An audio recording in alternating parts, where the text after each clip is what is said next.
if I had any advice for young players is making sure you prepare as well as you can with whatever resources are available. Mine was a bit of mentoring.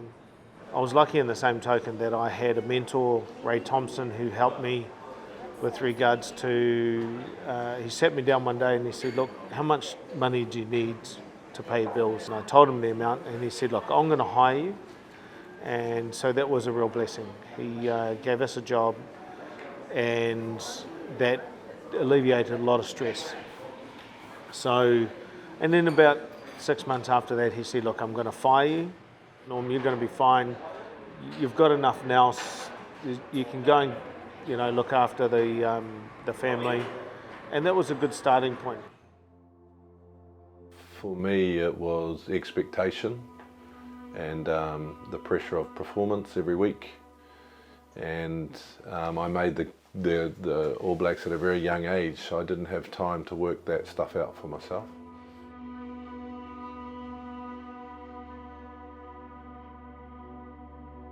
Des joueurs qui prennent jusque 3 ans pour s'adapter à la nouvelle vie, pour l'après-rugby. Donc quand tu regardes ça, je pense que c'est très très compliqué.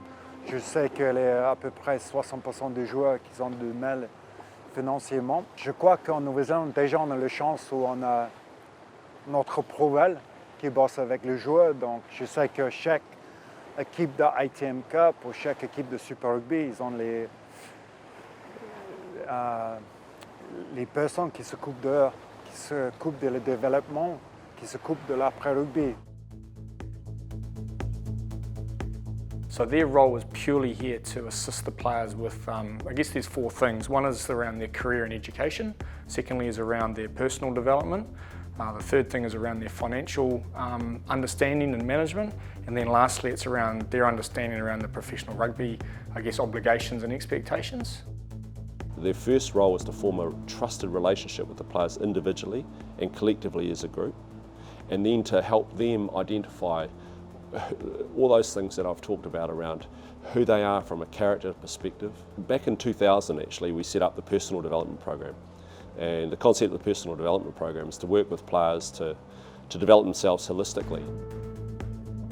Yeah, look, in 2009 we were one of the first professional sports, I think, in the world to do a survey of players who had played professional rugby or professional sport, and the results from that survey really helped inform us that we were on the right track with what we're trying to do.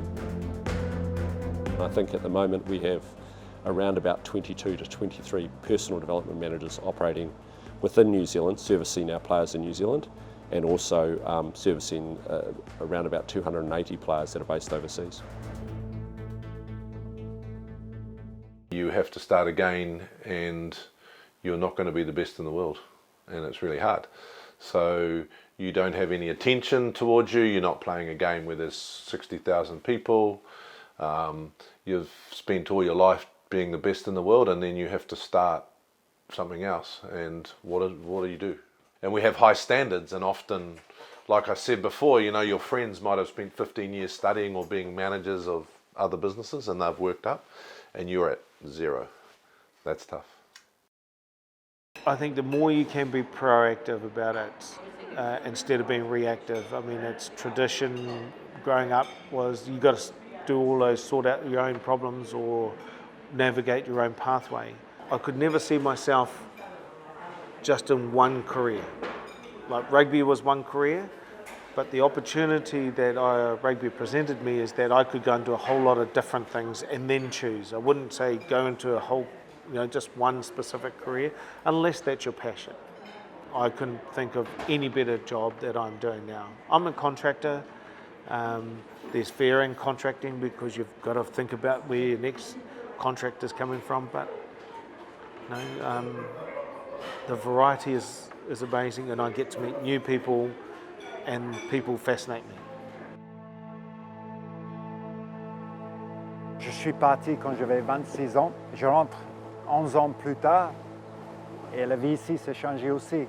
Aujourd'hui, je me rends compte que j'ai envie de faire autre chose. Quelque part, ça fait peur, mais en même temps, c'est excitant parce que j'ai l'opportunité aujourd'hui à recréer ma vie. Est-ce que j'ai peur de l'avenir? Je ne pense pas. L'avenir pour moi c'est simple. Dans 10 ans, je me vois au bord de la mer, en train de pêcher, en train de surfer, et puis passer le bon moment avec ma famille, avec mes amis.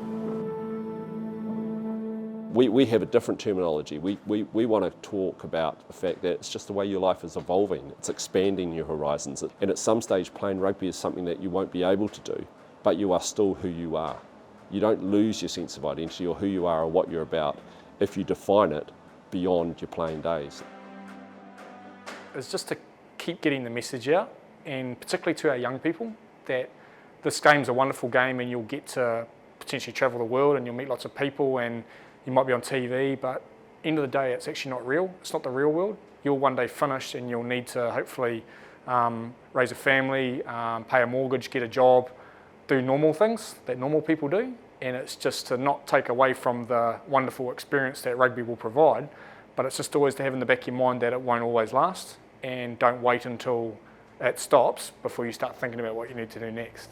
I look at rugby today. I think the evolution of the game is really positive. I would highly recommend that young players get some really good support around them and people that they trust. As long as we support them all the way through, not just to a point when they finish, but it goes beyond the game itself, and the transitions will be a lot easier or smoother.